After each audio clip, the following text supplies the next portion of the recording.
تو اب صرف بیوی ہی کا آپشن رہ گیا ہے. فَإِنَّهُمْ غَيْرُ مَلُومِينَ، فرمایا یہ لوگ قابل ملامت نہیں ہیں. تو دو چیزیں بیان ہو گئیں. بیوی کے علاوہ جو راستے ہیں وہ تمام حرام ہیں. اس میں ہینڈ پریکٹس بھی آ گئی ہے، اس میں متع کرنا بھی آ گیا ہے. جو 2 گھنٹے کی شادیاں ہوتی ہیں، 1 ہفتے کی متع ہوتا ہے نا، یہ بھی حرام ہے اسی کے تحت، کیونکہ اس کو بیوی نہیں کہتے جس سے انسان متع کرتا ہے. تو اللہ نے صرف زوجہ کے لفظ کو مستثنیٰ کیا ہے، بیوی. اور اس میں زنا بھی آ گیا، اس میں بدفعلی بھی آ گئی لڑکوں سے. یہ تمام چیزیں اس آیت کے تحت داخل ہو گئی. تو صرف ایک طریقہ ہے آپ کے پاس، وہ کیا ہے؟ آپ نکاح کر کے اپنی زوجہ سے اپنی خواہش پوری کریں، اس کے علاوہ کوئی راستہ نہیں ہے.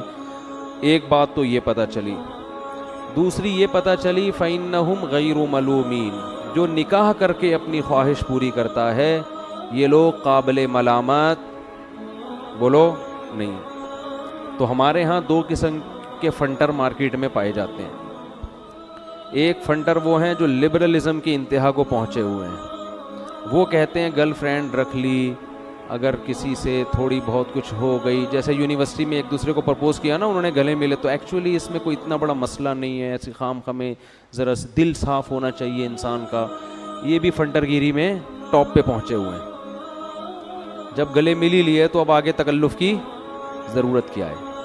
یہ تو گلے تو شادی اسی لیے تو کی جاتی ہے کہ انسان اس کے قریب جا سکے. جب گرل فرینڈ کے اتنا قریب پہنچ ہی گئے اور گورے اور آگے نکل گئے، وہ اتنے ایڈوانس ہو گئے، ان کے ہاں بچے پہلے پیدا ہو رہے ہیں، شادیاں بعد میں ہو رہی ہیں، تو وہ انڈرسٹینڈنگ کے چکر میں نا. تو یہ بھی فنٹر ہیں. دوسرے فنٹر وہ ہیں جو خام خواہ کے صوفی بنے ہوئے ہیں، خام خواہ کے ضرورت سے زیادہ نیک بننے کی کوشش کرتے. ان کو لوگوں کی بلکہ مولویوں کی شادیوں پہ بہت اعتراض ہوتا ہے ان کو،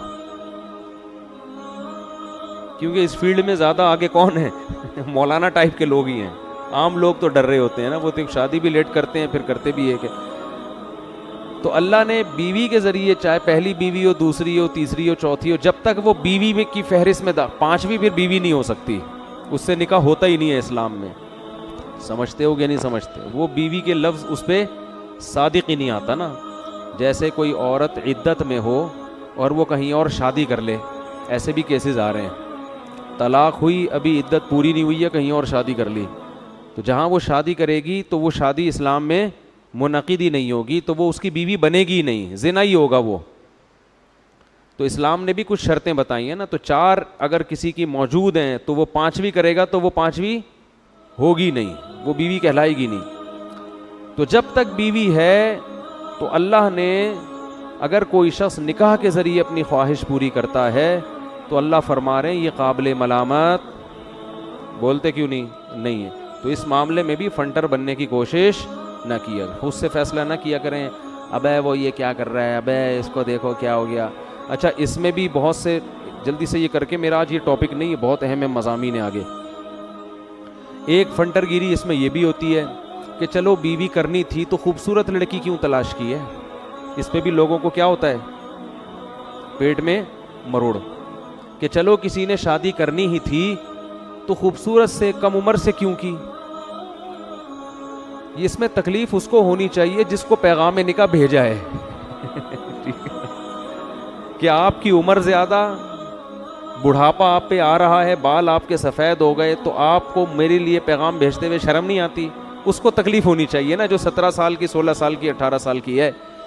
اگر اس کو تکلیف نہیں ہو رہی ہے یا اس کے ابا کو نہیں ہو رہی ہے، تو پھر اگر محلے والوں کو تکلیف ہو رہی ہے تو یہ محلے والوں، وہ کیڑے والا لطیفہ سن لے میرا. وہ جو درخت سے گرا تھا نا بندہ، سمجھ میں آ رہی ہے بات؟ یہ درخت سے گرنا تھا. ابھی آج ایک کیس سامنے آیا کہ ایک بڑی عمر کے صاحب تھے، ان بڑے مالدار تھے، تو انہوں نے شادی کی کم عمر خوبصورت لڑکی سے. لڑکی بھی خوش ہے، پیسہ بہت تھا ان کے پاس. اب وہ جہازوں میں لڑکی نا، دوسرے ملکوں میں، وہ صاحب کہیں یورپ میں رہتے ہیں، کوئی سمجھے گا نہیں کس کی بات ہو رہی ہے، کیونکہ اب ظاہر ہے یورپ میں تو درجنوں صاحب رہتے ہیں نا. بعض لوگ کہتے ہیں آپ نے ہمارا قصہ سنا دیا، تو کسی کو کیا پتا بھائی میں کس کا قصہ سنا رہا ہوں، ایسے تو بہت لوگ ہیں. تو یورپ میں رہتے ہیں، وہ بیگم کے بہت مزے ہو گئے، بنگلے شنگلے بنا کے دے دیے اس کو، وہ غریب لڑکی. اب لوگ اعتراض کر رہے ہیں کہ یہ دیکھو اتنی عمر کا ہو کے اتنی کم عمر سے شادی کی ہے. تو جس سے شادی کی ہے وہ خوش ہے ٹھیک ہے، وہ کیا ہے، خیر بلے بلے ہو گئی اور کیا چاہیے. اس کے کزنوں میں ایک سے ایک ہینڈسم پڑا ہوا ہے لیکن جیب میں روکڑا نہیں ہے ان کے. تو اس نے کہا بھائی پرانا ہو جیب میں روکڑا ہو یہ نئے سے, یہ ہر ایک کی اپنی تھنکنگ ہوتی ہے. بعضوں کو یہ نہیں ہوتا, بعض کہتے ہیں غریب ہونا چاہیے لیکن جوان آدمی ہونا چاہیے. تو یہ اللہ نے اس کو چوائس دی ہے کہ بھائی وہ خود فیصلہ کرے.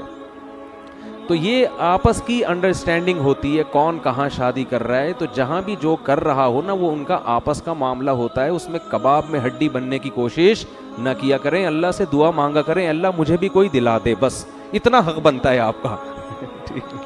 اس سے زیادہ آپ کو تکلیف ہوگی تو یہ آپ کی اپنی ٹینشن ہے, حسد ہے آپ کو, خام خواہ میں گھلیں گے اور ٹینشن کے علاوہ کچھ بھی حاصل نہیں ہوگا. ہاں کسی بڑی عمر کے آدمی نے کسی خوبصورت یا کم عمر لڑکی کو بے وقوف بنا کے شادی کی ہے تو پھر اس پہ اعتراض بنتا ہے. بعض دفعہ ایسا بھی ہوتا ہے,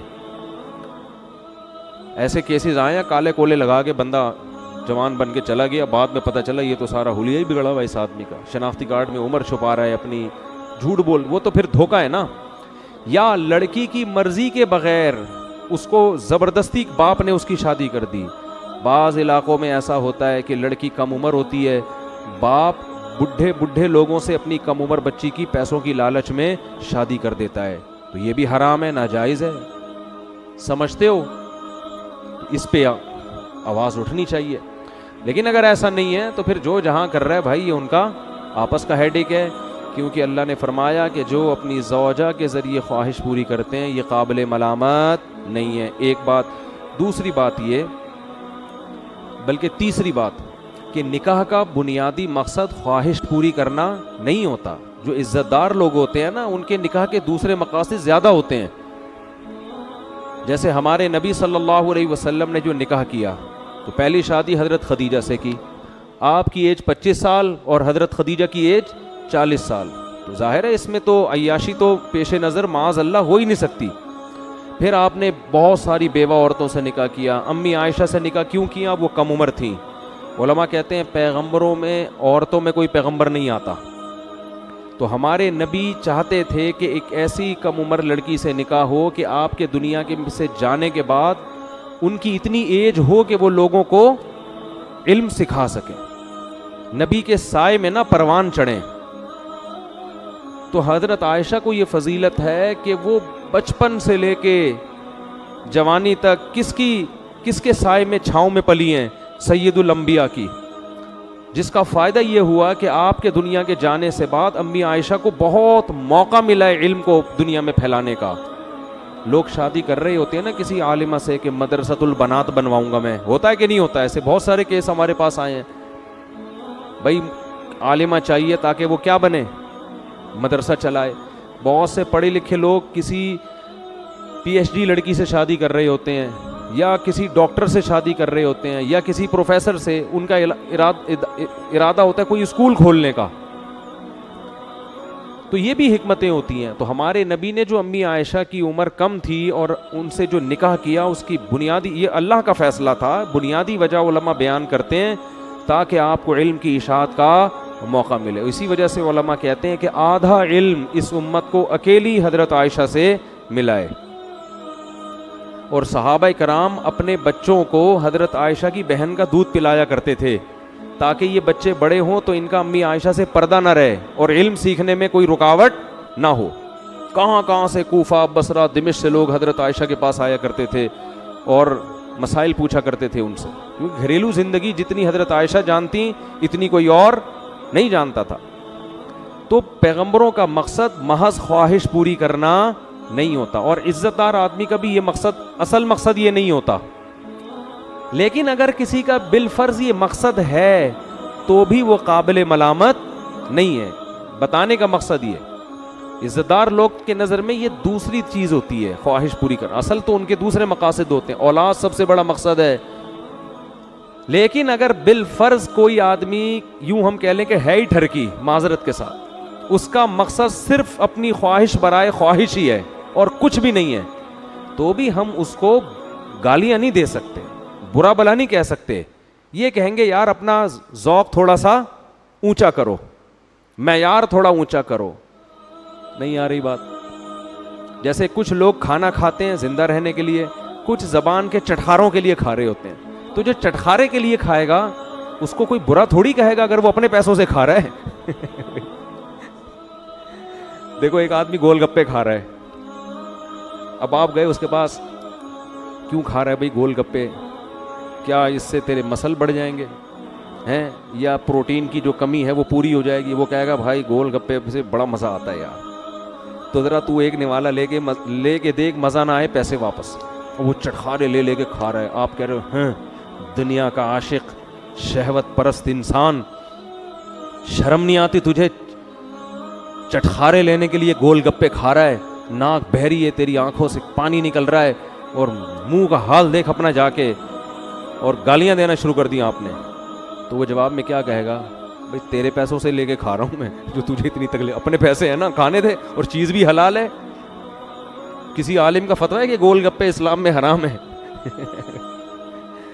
تو ہاں جو عزت دار لوگ ہیں وہ گول گپے عام طور پہ نہیں کھاتے. وہ کہتے ہیں وہ ایسی چیز کھاؤ جس میں صحت ہو, شہد کھاؤ, زیتون کھاؤ, گوشت کھاؤ, دودھ پیو, لذت خود بخود حاصل ہوگی اس میں, لیکن صحت بھی بنے گی. گول گپے کھاؤ گے تھوڑے دنوں میں گول گپا ہی بن جاؤ گے.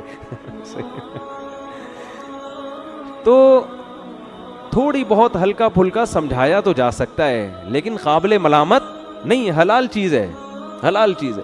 تو ایسے ہی نکاح کا بنیادی مقصد محض خواہش پوری کرنا نہیں ہوتا. یہ بڑے باذوق لوگوں کا یہ مقصد, یعنی باذوق سے مراد جن کا جو اونچے ذوق کے لوگ ہیں, جو دنیا میں کچھ کام کرنا چاہتے ہیں, لیکن اگر کسی کا مقصد صرف خواہش پوری کرنا ہے تو بھی وہ قابل ملامت نہیں ہے, جیسے کہ قرآن میں اس آیت میں اللہ نے بتا دیا.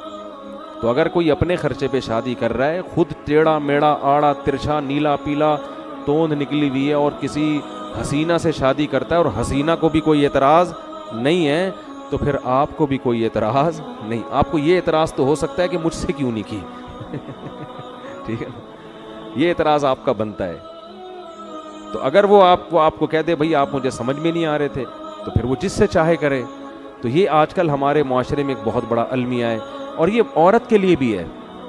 طلاق یافتہ یا بیوہ عورت, اگر وہ کوئی اس کو اچھا لگ رہا ہے, کوئی ہینڈسم لگ رہا ہے, کوئی اسمارٹ لگ رہا ہے, وہ چاہ رہی ہے کہ میں اس سے شادی کروں, یہ مجھے اچھا لگ رہا ہے, تو قرآن عورتوں کے بارے میں تو بہت واضح کہتا ہے, لا تعضلوہن ان ینکحن ازواجہن, ان کو مت روکو اس بات سے کہ یہ جہاں نکاح کرنا چاہیں وہاں نکاح کریں. اس بات سے ان کو بولتے کیوں نہیں مت روکو.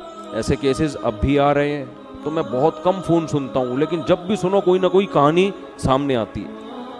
30 سال کی خواتین, 30 سال میں تو عورت جوان ہوتی ہے, 2 بچے, طلاق ہو گئے, اب خاندان والے دھمکیاں دے رہے ہیں کہ اگر شادی کی تو ٹانگیں توڑ دیں گے, بائیکاٹ کریں گے, بس اب چھوڑ دو, اب ان بچوں کی خاطر جیو. تو یہ ظلم ہے معاشرے میں.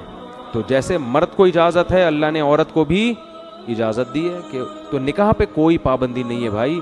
نکاح کو معاشرے میں زیادہ سے زیادہ پروموٹ کرو. جو کر رہے ہیں, میرے پاس تو لوگ آتے ہیں نا, مجھے بھی آفس میں مجھے سیٹنگ ہو گئی اچھی لگ رہی ہے, میں کہتا جا شادی کر سب سے پہلے, کوئی ٹینشن کی بات نہیں. اگر نکاح نہیں کرنا پھر تعلق ختم کر دو.